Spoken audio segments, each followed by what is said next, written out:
And finally tonight, a family business that has certainly stood the test of time. It started hundreds of years ago in Italy and is still thriving today in a suburb of New York. And while most family businesses fizzle, this one is alive and well. Kate Rogers introduces us to the D'Addario family.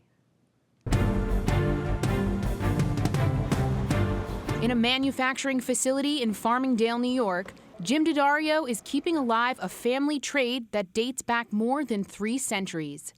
It began in Italy in 1680 in a town called Sali.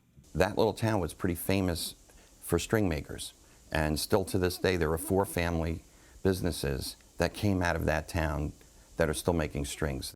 Jim's grandfather, Charles, brought the tradition to America when World War I embargoes disrupted his string importing business. Jim's father joined the business in the 1930s, and Jim was just a teenager when he decided he too wanted in. Once I fell in love with playing the guitar and being in a band at 13, 14 years old, I suddenly became kind of the string tester and the product development guy at a very early young age from my dad. He would bring home samples and say, try this.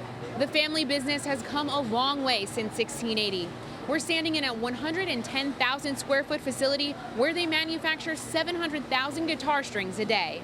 What we do today, my grandfather probably wouldn't even recognize. The facility is constantly being updated. Last year, D'Addario invested almost $10 million in new technology, which enables the company to make 95% of its products in America. These are the most sophisticated machines we have.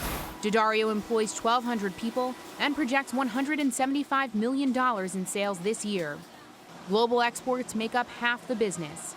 The company has 50% market share, including its private label business, with some of the biggest names in the music industry using its products. We've had some people like Pat Metheny and John McLaughlin from the very beginning in the 70s, and today we have really big name people like Keith Urban and Vince Gill in the country side of things, Lenny Kravitz, Joe Satriani. D'Addario has transitioned from making just strings to manufacturing drum heads, reeds, and other music accessories. The next big hurdle, succession planning. Jim says there are 9 family members in the wings already working for the company. We've gotten successfully to the 4th generation, and we're hoping that we could put the right governance in place and the right systems that it could perpetuate itself and go on for as long as possible. For Nightly Business Report in Farmingdale, New York, I'm Kate Rogers.